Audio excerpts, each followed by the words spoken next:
LOA Today. I'm Walt Thiessen. With me today are Louis D'Souza and Anne-Marie Young. This is your Daily Dose of Happy. We are so happy you decided to join us today. And if you've been having a little difficulty accessing the podcast in the last 24 hours, that's understandable because I broke the website. I really did. I didn't intend to. It wasn't intentional. I was just doing some basic normal updates, and all of a sudden, the back end of the I use WordPress for the website. The back end just went kablooey, and I went through all of the usual steps that I know. I know quite a few for fixing it, and none of the usual steps worked.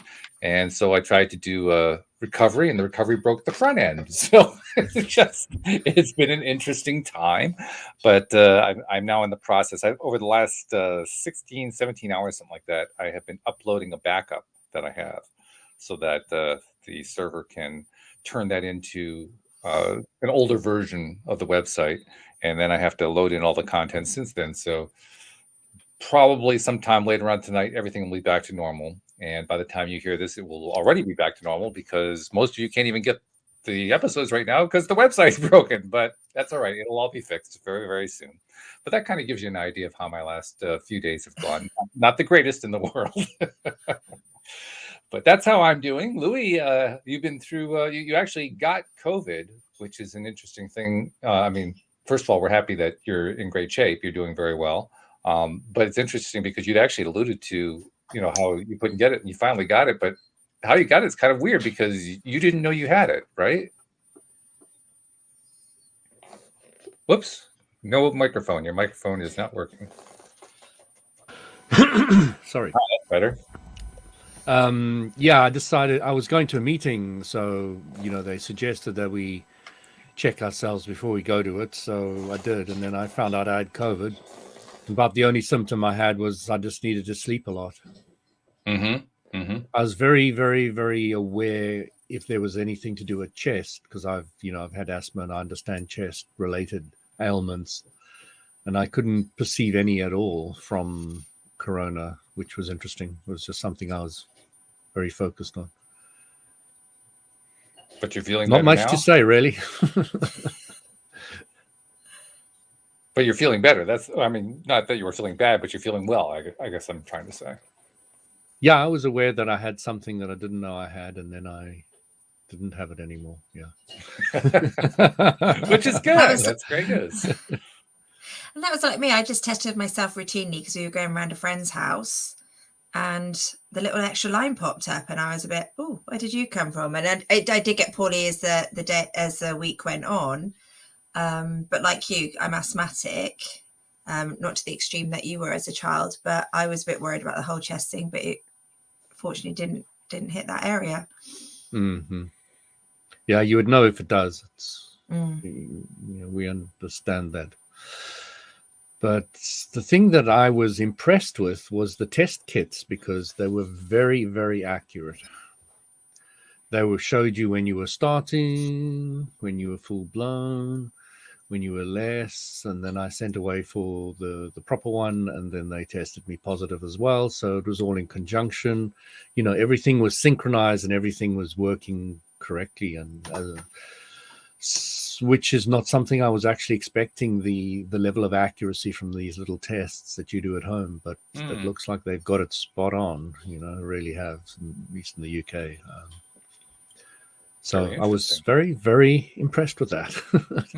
To give them the thumbs up when it comes to the test kits. All right, very good. I have to admit, I've never been tested for it. So given your experience, now I'm wondering, maybe did I have it at some point and not know it? It's certainly possible. It's very likely. Very likely. Yeah. And we don't want to get I specifically registered for it because you don't have to have the vaccine for 6 months, if you ever wanted to have the vaccine. So you've now got your natural immunity, which they give you 6 months for. So I kind of like the idea. Oh, I see. So this must be a thing in the UK because it's not something I recognize for the US. Yeah, must be. So basically, once you've tested positive and then tested negative, you're good to go. You're considered good to go. You can go anywhere that vaccinated people can go, and that sort of thing. That's correct. Got it. Okay. Mind you, we're not finding that in our school. I don't know if it's just because it's a different variant, but so many people are coming down with it for the second time within a few months. Oh, you mean they've got COVID and they've got COVID again? Yes. Yeah. Yes. Well, I don't know if it's COVID and then the variant, or, it's very difficult to tell, because as far as I understand, the tests check for both. They can't differentiate between the two. What's it? Omicron. Yeah, that thing.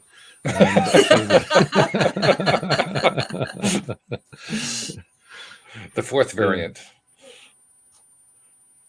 Yeah, the 4 variants so far: Alpha, Beta, Gamma, Omicron. Because we went to the Rotary meeting, and 10 of us landed up with the virus. Just one meeting. Wow.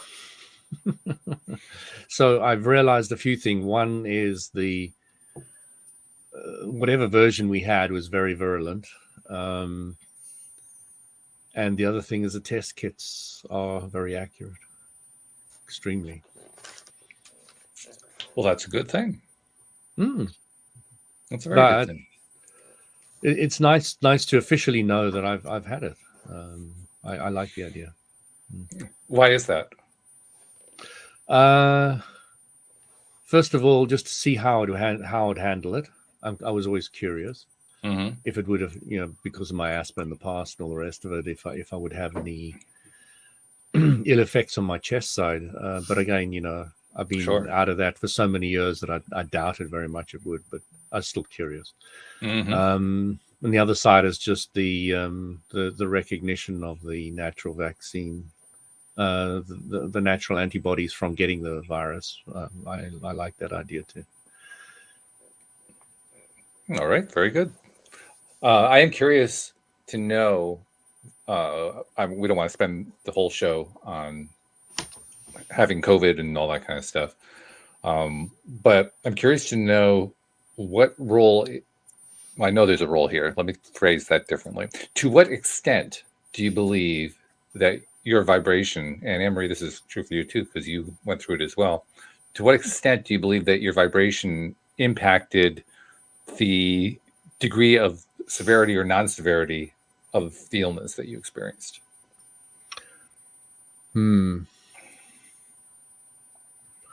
I'd like to say a lot, but if the virus attacks somewhere where you're vulnerable, even though on average you're very high, it can still take you to the cleaners. So I've learned that, even though I'm often very, very well and really, really healthy, that things can still slip in and really take you out.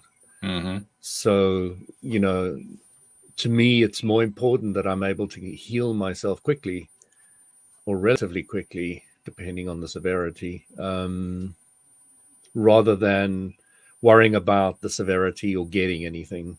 It's more, to me, being able to deal with it once I've got it. Okay. And for me, I pretty much knew I was going to get it, because I'd always been saying, as long as I don't have it for Christmas, I don't mind. As long as I don't have it for Christmas. So I kind of knew that I was going to get it after Christmas. And actually, for me, I'm quite grateful for it, because it's weird, because even though I didn't feel very well at all, my body hurt, just sitting in front of a computer screen made me feel really nauseous and really dizzy. So I was under the impression that my body needed a break. I was busy over Christmas. My body needed to stop.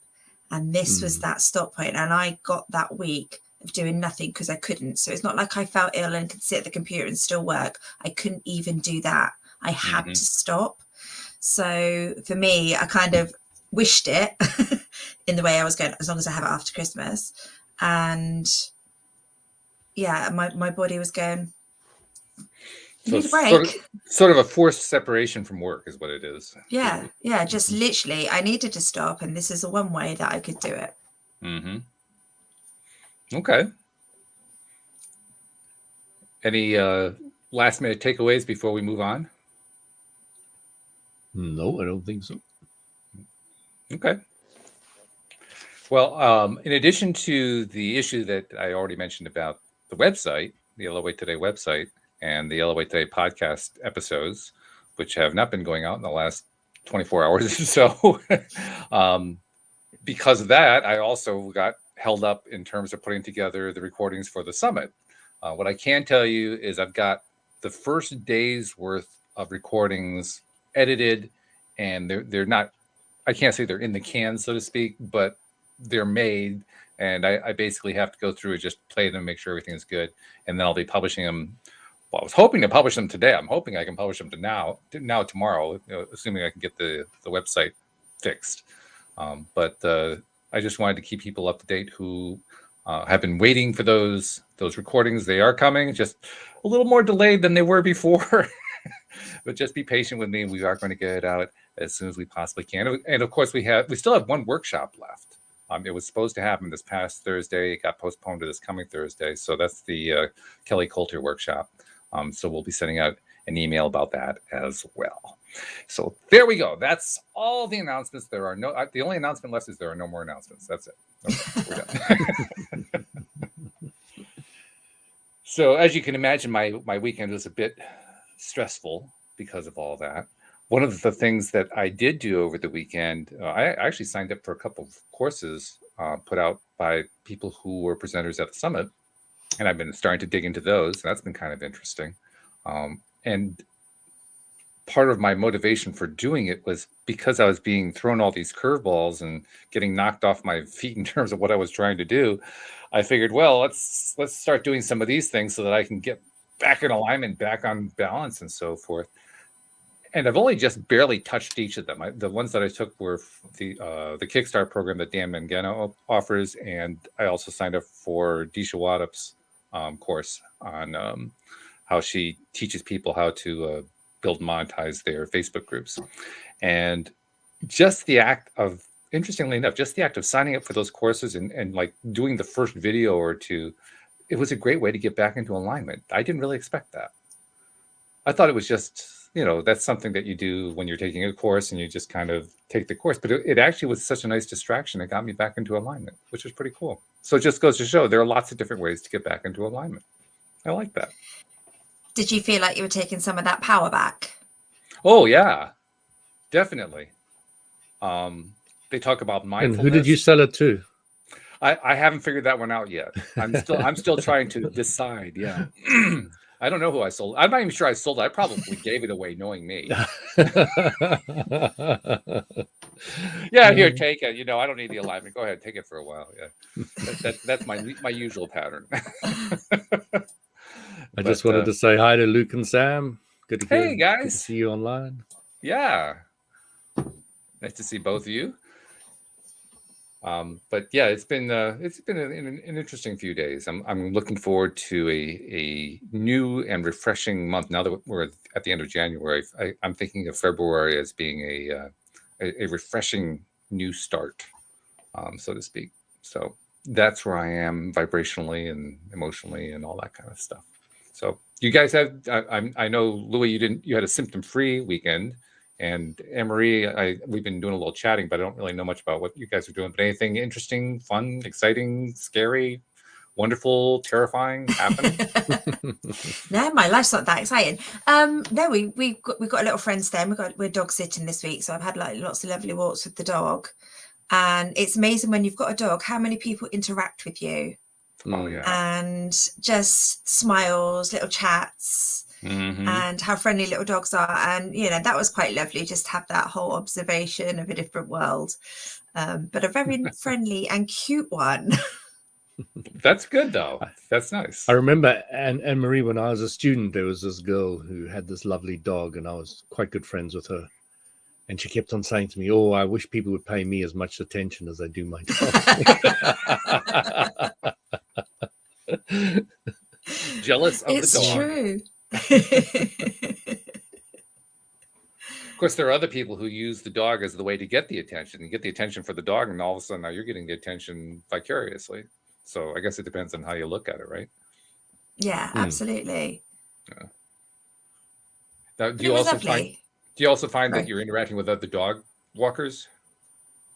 Yeah, absolutely. That is like, because the dogs stop and Right. sniff other parts of their bodies, which is quite bizarre. I'm glad humans don't do that. I'm You glad that's not a boring woman. human greeting. But yeah, you just have little chats, and you get the people who just you begin to see the same faces as well, and it's really friendly. It's really sweet. It's a bit like when you have babies and all the old people stop and have a look at the baby. It's a bit like that. Do you have a dog park that you took it to? I don't know if you have anything like that near you, but I'm just curious. No, we just literally we've got lots of little walks around here. It's like lots of little kind of cycle paths, and we just go around there and take the kids with their roller skates and stuff. Yeah, I don't know how big those are in the UK. In the US, they're pretty big, and you just walk by wherever there's one of these dog parks, and you can see all the owners. They're all kind of chatting around the fence, and the dogs are just running all over the place inside, having a great time. But, we don't have them here. Do they have those near you, Louis? What were these? Dog parks? We've got the Foxley Woods, which is for the foxes, but it's mostly dogs there. Oh, okay. So we've got quite a few parks and forests around here, which are very dog friendly. Yeah. I guess they're a thing here in the United States. They're designated spaces where dogs and their dog owners can come and mingle, and the dogs just all get to interact off leash, so to speak, because it's in a confined area. Yeah. And they just love it. You can just tell the dogs are having a great time. They even have little playgrounds for some of them. It's great. But it's so nice to be around an animal, and that there's no judgment from an animal, is there? They're just beautiful things, and you can just tell. Maybe from dogs. I'm not so sure about cats. Oh yeah, yeah. Oh, I had a particularly vicious cat once. Yeah. Well, no, this guy next to me, actually, this lady next to me would possibly disagree. She's looking for a lot of attention right now, but nevertheless, she would possibly disagree with that. It's unusual for her to be sniffing at me while I'm doing the show, but all of a sudden she's wanting a whole bunch of attention. That's because you're talking about another pet. She's not happy. This is true. Well, you know her then. Because that's exactly how she is. Yeah. Well, 2 cats in the house, and if I'm giving any attention to the other cat, that's not a good thing. You can just her face is like in a permanent pout whenever I'm giving attention to the other cat. Yeah. You can see it. No, they're fun. And you're right, they are the ultimate givers of love, the ultimate approvers. They are. They're well, it's one of my items on my list. I have a list of things that I go to if I can't remember what I can do to get myself into a better feeling place. One of the items on the list, play with and pet the cats. And it's actually it's number 5 on the list because it's near the top, because it's one of the better ones. It works pretty well. So I like that one. We've been doing some renovation in the house. So a lot of painting and a lot of taping. There's so much prep to painting. Painting takes seconds. The prep. Oh my god. Yes. Yeah. But the inconvenience is temporary. The improvements are permanent. This is true. And you get really good with the marker tape. So sure. You do. The other thing I've been doing is getting more into the soil. And there's a group I've joined. It's called Conscious Planet. And they're doing training at the moment to teach you how to talk to other people about the soil. And just on the video conference call I was on, there was over 700 people. Wow. And they focused on March the 1st, starting a tour all around many of the countries. And I think they've got 190 countries looking into it. And it's all about getting a governmental policy change at the end of it. So they're looking at billions of people at least 3 billion people exposed to it and signed up in some way or another to get the momentum necessary to get policy change. And the policy change is like a 1% policy change. So it's a very small one that they're aiming for, but getting it in 190 countries around the world. And 6 of them are already very actively involved already before we've even started. So it's just really interesting. It's just a really great bunch of people and really focused on sharing soil desertification. 3 billion. That's a significant number. I mean, there are 8 billion people on the planet. That's 3/8 of the planet. That's huge. Yep.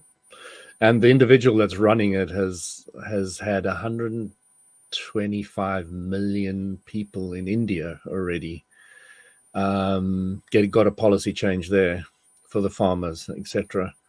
So very, very focused and clear individual who's running it all. What kind of policy changes are they looking for too? I'm curious. What's you said that they're going for that's still being clarified. I think it's going to be different in different countries. Slightly different. But the bottom line is doing something like saying, to the farmers, because it's an agricultural issue, 99% of it. We will give you money depending on the quality of your soil. So the more soil it is and the less sand it is, then you'll get reimbursed for that. So instead of all the different ways that farmers are reimbursed, they're now going to be reimbursed and really focusing on enhancing the soil, not tilling the soil, not exposing it to the elements. And the farmers are doing many things at the moment.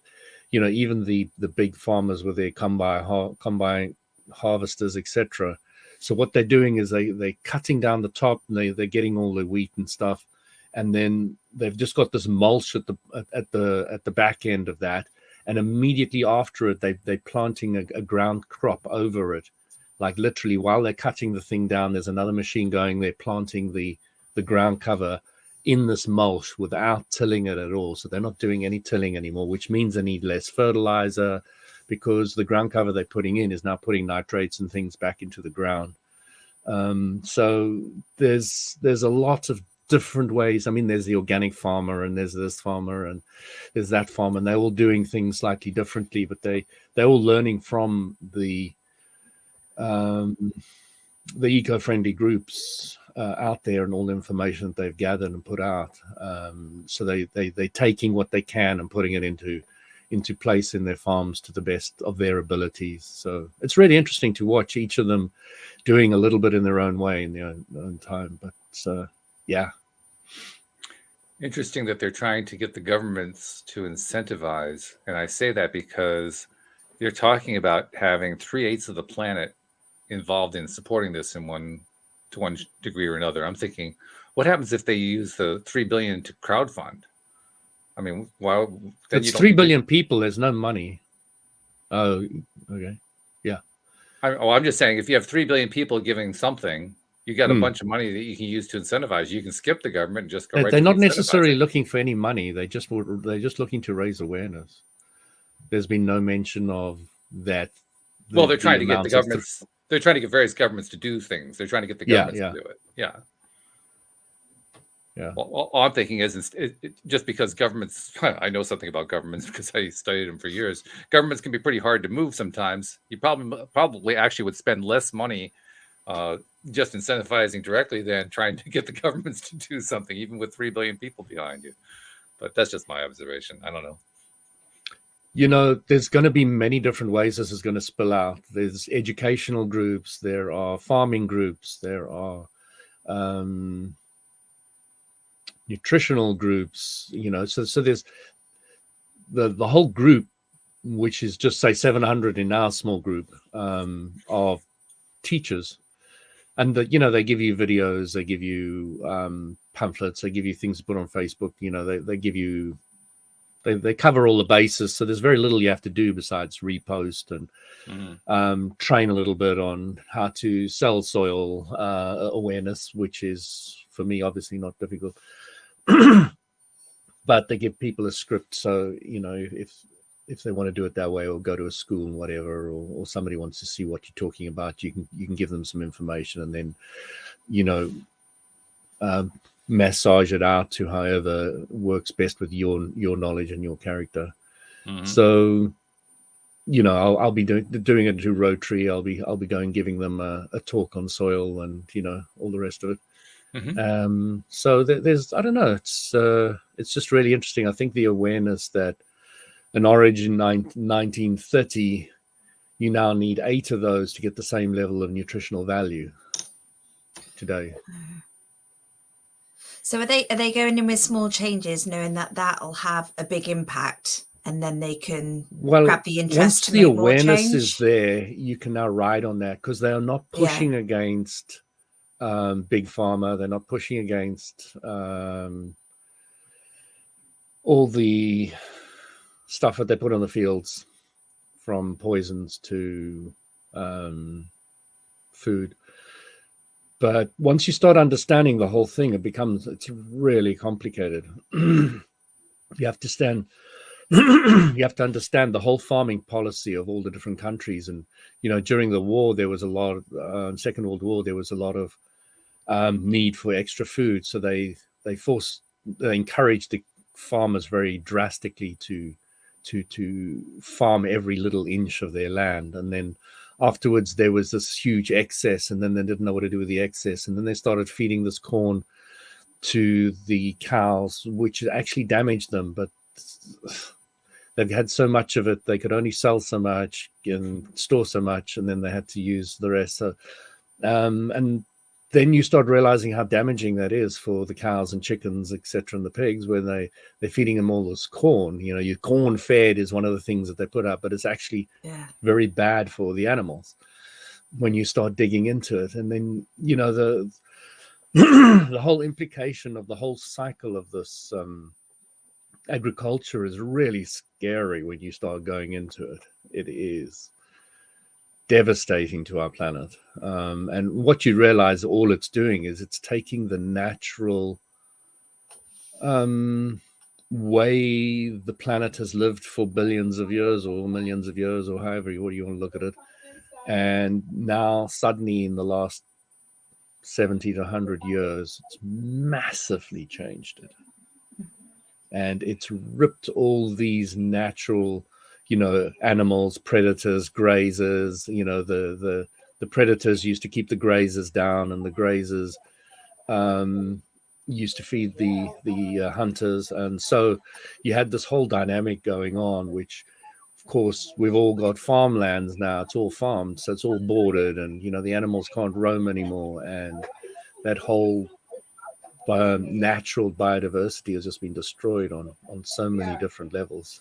And then there's this long-term impact which is coming in, and if we do something about it now, we're going to and I'm not one to jump on a bandwagon, me, but if we do something about it now, I think it'll be a lot easier to help move forward than if we do it in, say, 30 or 40 years time.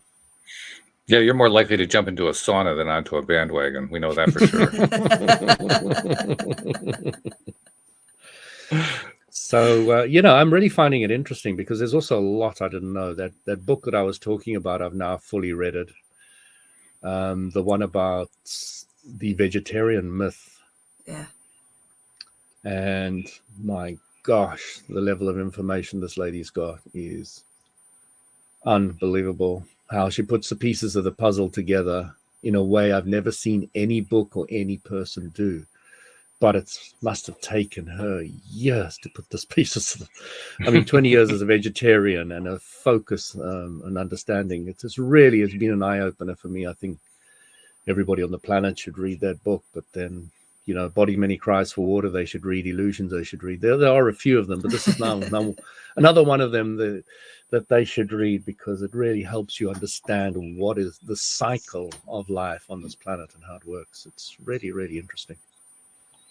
One of the things that I have found to be challenging about many movements that people try to create is the heavy emphasis that they almost always have. I won't say 100%, but 99.9% of them have a very heavy emphasis on here's what's wrong.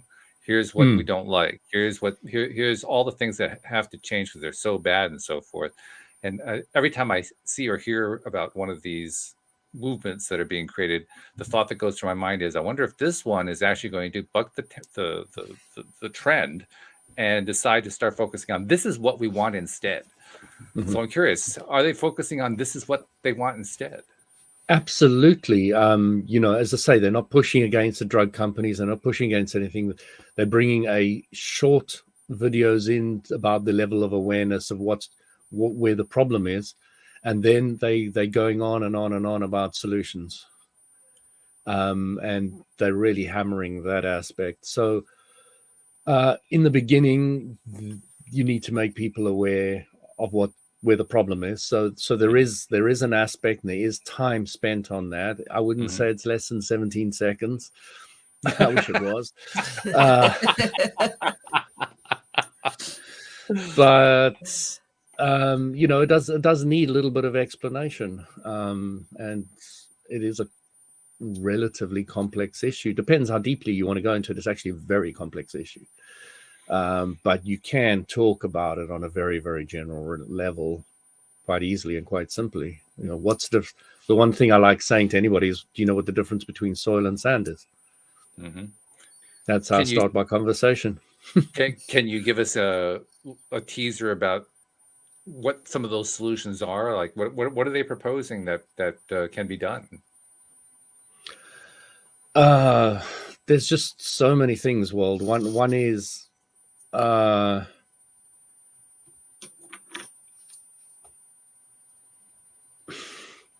it's complicated because you can't separate water from the whole thing. So once you have improved the soil has got better plants and trees, then you get better rainfall and you get better water. So it's one of the solutions is just planting trees. Another one, as I've mentioned to you before, is just dig it, the project, which is just digging room size trenches in drought stricken areas, which collect the water, allow the seeds to grow, and you get a far quicker uptake of grass, etc. So there's a just dig it method. There's taking a tree in the bushveld and cutting away the lower branches and tying it together so that you're forcing it to go up a little quicker and easier is in a tremendous way of bringing more shade so that you can get more growth underneath it and etc. So again, non-tilling, which is the biggie for farmers, biggie. So you've now got machines that go out there and it'll go through any covering, just stick in a seed along the way without having to till the ground to be able to plant the seeds, etc. So now you're just sticking a seed in where you've got all these new machines that are doing these non-till method of farming. So biodiversity is bringing more and more different plants together on the same field, which is hugely beneficial because the one leeches off the other, and they now understand them, which one is beneficial next to the next one. So you've got this whole dynamic going on about biodiversity, but a farmer can't put a combine harvester through where you've got apples, pears, peaches, grapes, and corn all in the same place. So you now have to do something completely different, but you get more crops more often because you've got the biodiversity aspect, you've got the more different plant structures. So you're getting money in at different times of the month where you wouldn't have expected it normally out of the old method. So, and also the big thing about biodiversity is it improves the soil massively and rather quickly. So you've got that as well. So there's so many dimensions. And when you've got better ground cover, you've got better absorption of water. When you get longer roots. When you've got longer roots coming, then you're getting the water to go into the ground and not run off into the streams, etc. So then more plant can grow, and then you got more biodiversity, and then you've got more organic matter in your soil, which is what it's all really about, is to get more organic matter in your soil. So the videos that you made reference to, I'm going to take a guess and hopefully be correct that in my inference that these videos include case studies. Like, here's an example of somebody who had situation X. Here's what the soil was like. Here's what was going on with the water and so forth. And he started doing this, and over the course of a 10-month period, X, Y, and Z happened. I mean, I'm hoping that's there are hundreds of those, and they're long documentaries, and they need to be explain all the implications of what it was like before and how it progressed and how they did it, etc. But these ones are more about making people aware of where the problem is and what it kind of looks like and what the possible solutions is by joining a group, getting a policy change in a government, because the way the individual is running this, he's very clear that you need to get the governments involved and not circumvent them or fight them or push around them or whatever. You need to go right to the jugular. You need to get into it from that method and from that direction. Why does he so feel working that's so with important? the existing system and not bucking it? When you say working within the existing system, what you're really saying is changing the existing system. If you are fighting the government all the time, you can try change it that way, or you can try work with the government and change it that way. So yes, changing the system, but more from within rather than an external conflict. Yeah, well, sure. I mean, anytime you're creating a conflict, that's going to create issues of its own. That's just the way that's going to work. It doesn't mean necessarily that you have to work with the government. I mean, that's an interesting claim that he's making, but I don't want to get into much of a debate about that. I just kind of caught my attention. But that's good, though. I'm glad that they're doing that. I'm sorry. Go ahead, Anne-Marie. No, I was just going to say, it just kind of seems like a win-win to me. If it's going to help the planet, it's going to increase our nutrition and our food, which make people more healthy. Just seems reduce like a win-win coronavirus symptoms. Absolutely. I was cured by organic carrots. But no, it literally just seems like why wouldn't you invest into something exactly like that? That's literally going to help the whole world. That's the way they're coming in. It's a win-win all around. And they're not pushing too hard to get a massive change of this or that. So yeah, I mean, the first thing they're just doing is raising the awareness. So that's what the first section is all about. But as I say, there are a lot of videos, and like this book that I've just read. And I haven't read The Omnivore Dilemma.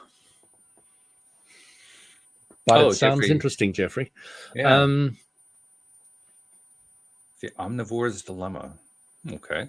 You see, all these books seem to be, at the moment, at least the ones I'm reading, I mean, of course, it's a law of attraction. They land up talking about soil, the vegetarian myth, soil. The soil book, of course, soil. Oh, good.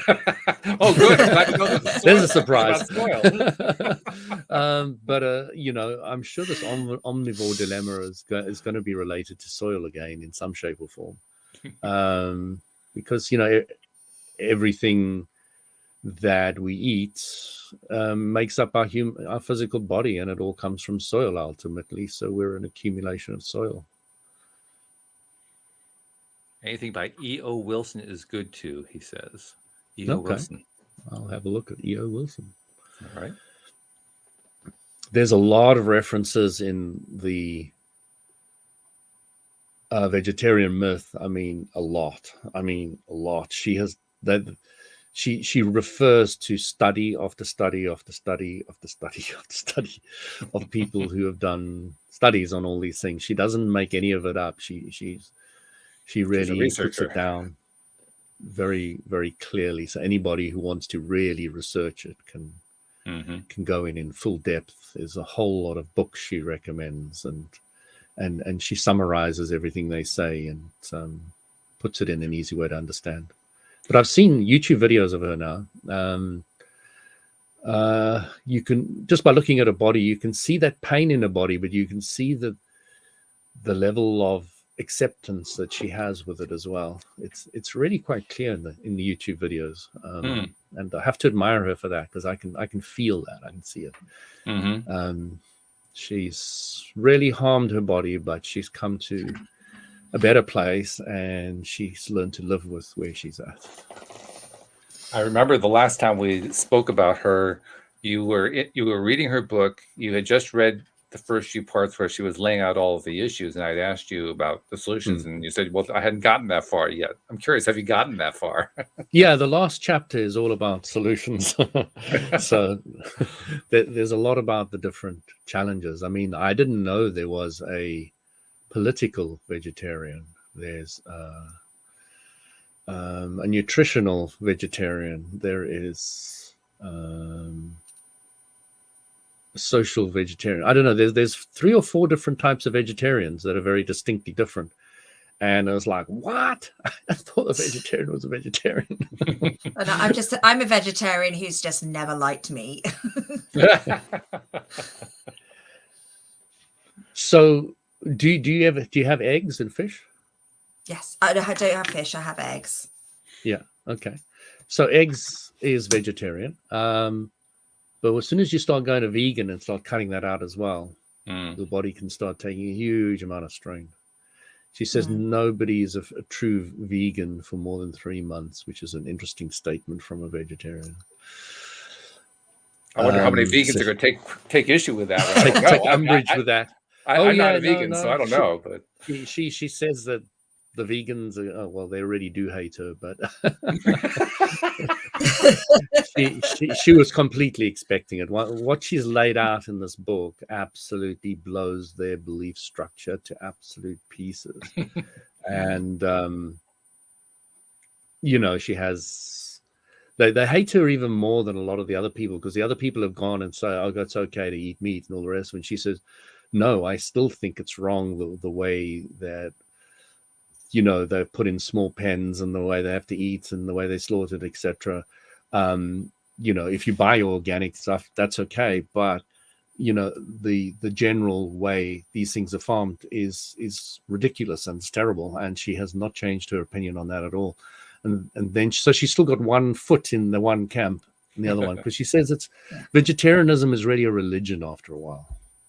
It's putting out your beliefs there very, very strongly. In many ways, and that was really interesting, to the degree to which it is really, really passionate. And she said she was going on this one vegetarian farm, and they had this course there, and she was just looking at all the health issues, all the different people there, and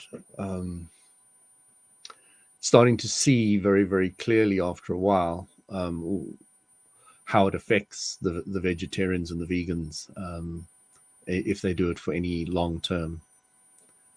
But she says a lot of them cheat, and many of them have confessed to her that they've cheated along the way. She managed to maintain it for 20 years, but she destroyed her body on so many different levels. And she started explaining why, and it starts becoming very clear after a while how it's so complicated. You've got all these what is the stuff they put on the field? So it's pesticides and fertilizer. That's the word I'm looking for. So the fertilizer, once that came out, and the pesticides, the combination of them, it increased the growth of food on this planet by about 200%. It's a massive jump. Okay. Oh yeah. So then she says to her, how do you get the nitrates and all the rest of it back into the soil? So if you're using fertilizer, what's that? Crushed rock. Crushed rock requires fossil fuels, traveling around the planet, carbon footprint, blah, blah, blah, blah, blah. But if you've got cows and you use their poo, then, you can just put it on the farms like they do all over the UK. Yeah, you go past any farm in the UK and it stinks of high heaven of poo.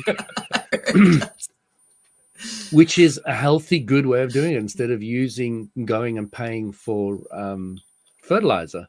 So you now realize that you would not get this good stuff out of a cow unless it had so many rumens, so many stomachs.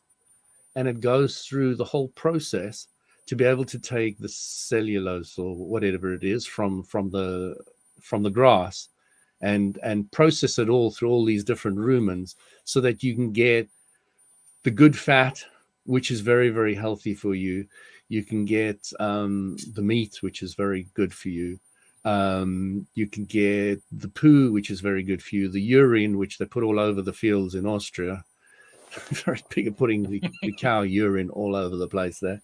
So you've got this urine that you're putting in, you've got this poo you're putting in, and that's a natural way that it's been done on this planet forever. You know, when the bison were running around, they were pooing and all the rest of it. And they were creating the part of that whole ecosystem which was helping refeed the earth. And if you don't have cows and chickens and all the rest of it, then you don't get that cycle going on, and you don't get that nutrition, which is very, very important for a human. Now, a human's only got one stomach, where cows got many. So a human can't do what a cow can do, and it can't process the cellulose or whatever it is. Again, there's just so much. Well, by the way, I'm just saying. Yeah.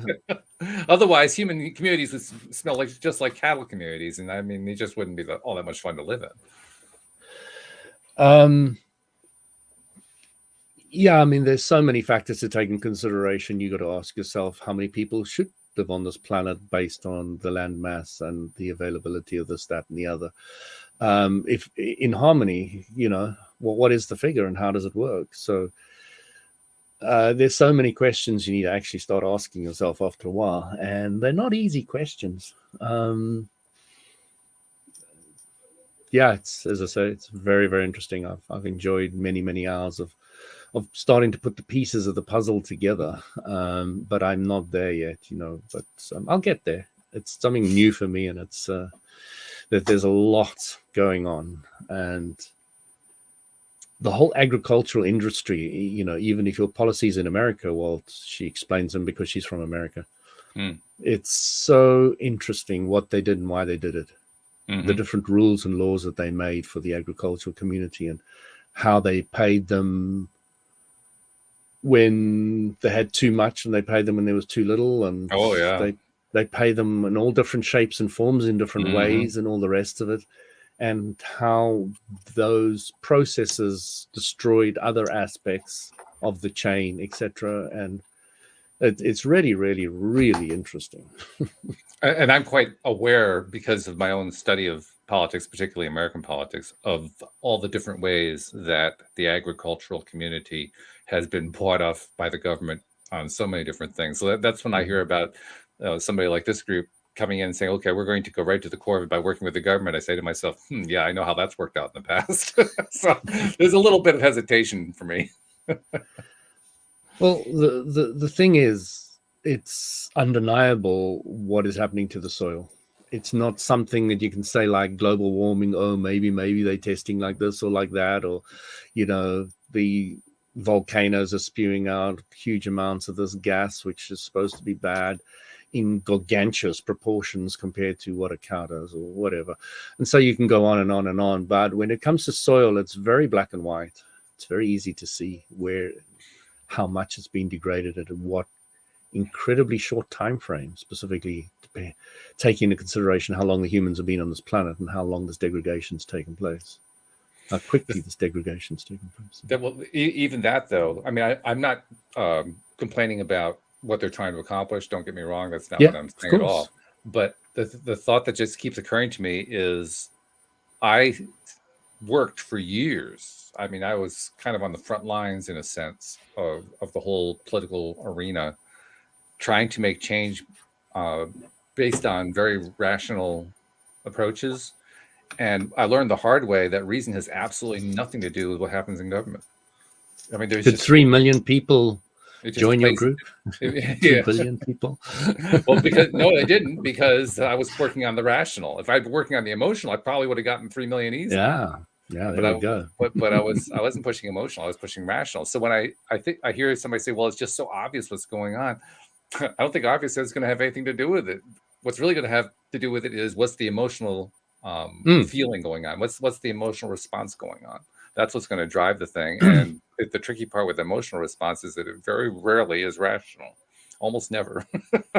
So I'm going to be curious to see how it plays out. Yeah, no, me too. It's definitely, from what I can see in any shape or form, going to be the biggest movement that is focused on helping the whole planet that's ever existed. So I'm also curious to know, is there going to be an alliance between the climate change people and the soil change people? Because there's a certain overlap there that could create a natural alliance. Absolutely.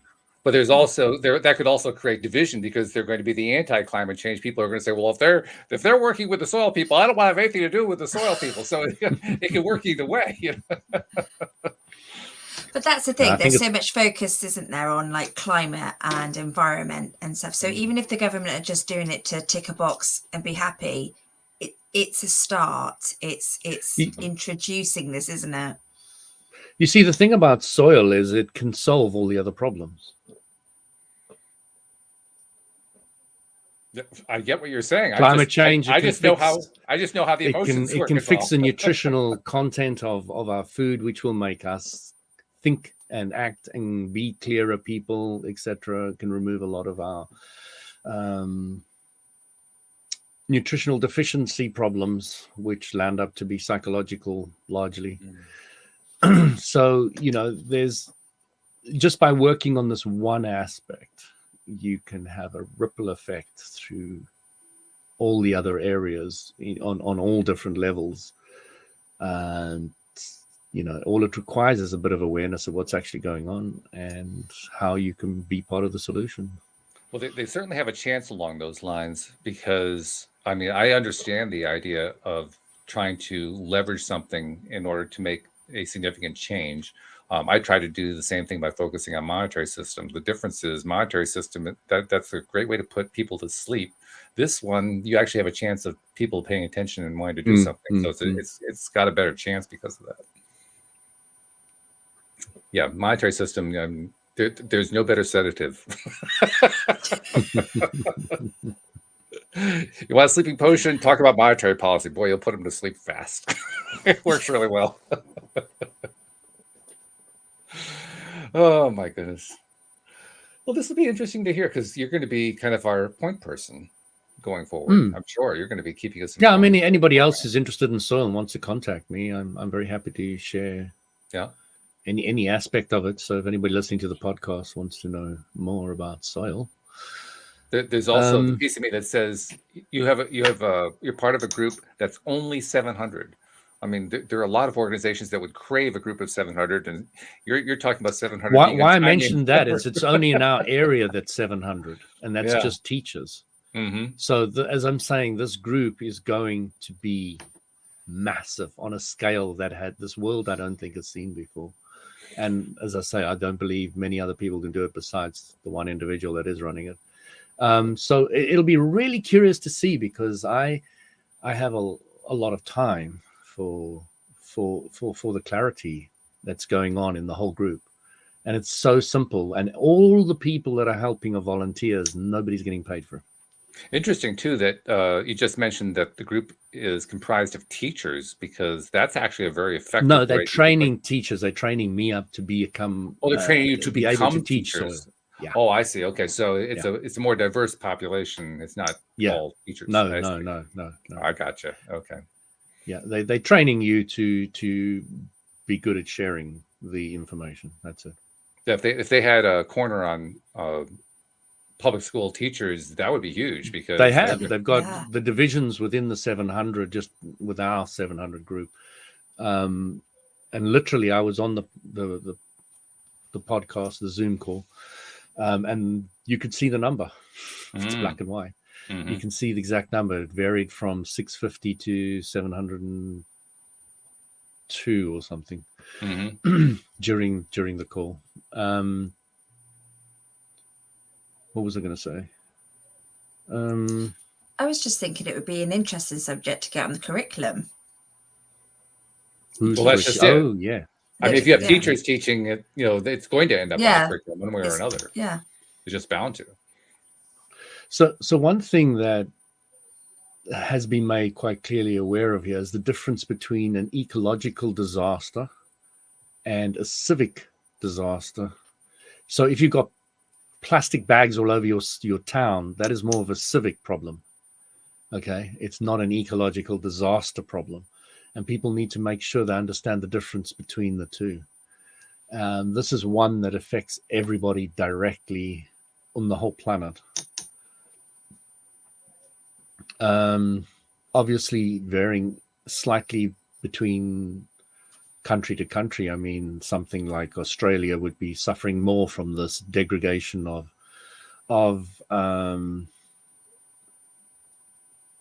soil into sand, and America probably as well, versus say England. England has got green covering on almost everything. But again, they still do till here, as most definitely. So, reducing that as well. But this country is very green, has got a lot of water and all the rest of it. And it's a tiny country in comparison. It's like it's a drop in the ocean compared to, say, America. So, each country is going to be different. The way they're going to have to adjust and work within the different confines of the different countries is going to be slightly different. Not massively, but there will definitely be differences.